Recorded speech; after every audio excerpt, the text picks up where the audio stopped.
Hi there. I have a tip that I want to share with you today because this is something that I have heard from a lot of the women that I've supported. And so I think that it might relate to you as well. So just check in and see if it does.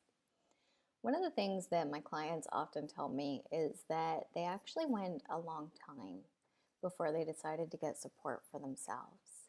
And when I kind of talked to them a little bit more about why that was, one of the themes that really came up and comes up time and time again is this idea that I felt like I should just be able to do this on my own. And I think that that really gets sandwiched with this and compounded with this pressure from the other people around us that we're somehow just supposed to be able to move on and push through this and get back to being our old selves as quickly as possible. And I have to tell you that really, really breaks my heart when I hear that from people because it tells me that they suffered unnecessarily for a long time. Because, yes, there's definitely always going to be the absolutely excruciating pain of this.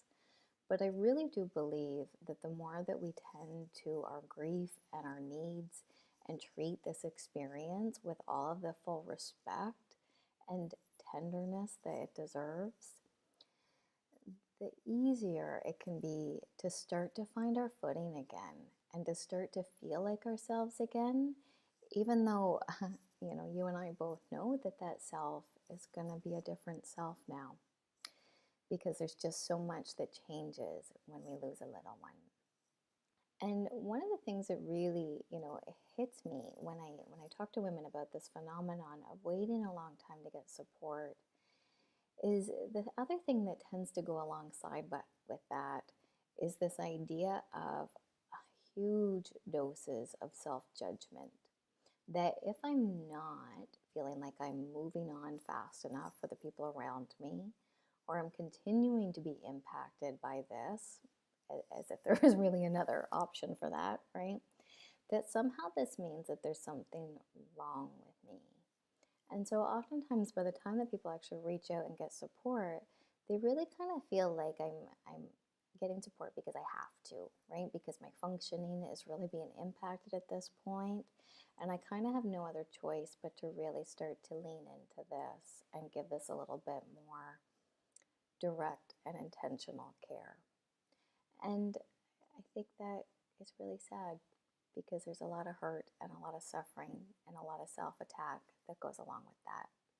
So if you have been using this strategy of just trying to push yourself, just trying to distract yourself, and really just fighting an invisible battle through this, then please consider, in whatever way or form feels right for you, truly carving out and giving yourself a little bit more space and a little bit more room to go through this experience and to feel what you're feeling so that you can start to take care of that in a way that actually takes care of it and starts to soothe it and heal it and let you live again, whatever that needs to look like for you.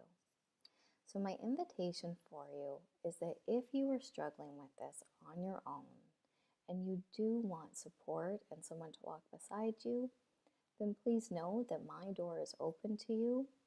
I'm here for you. If you would like to learn more about working with me one-to-one, then please send me an email. Do not continue to suffer with this on your own for the sake of trying to get some kind of badge of honor from ourselves or anybody else around us that says I did it myself. Because for me, I really just feel like there's often a cost that we pay for that in various ways or form. So in whatever way feels right for you, please consider this a nudge to check in and ask yourself what you need really. And if that is my guidance and my support and you'd like to do this with my help through this, then send me an email and I'd be happy to chat with you more about that. All right, take care.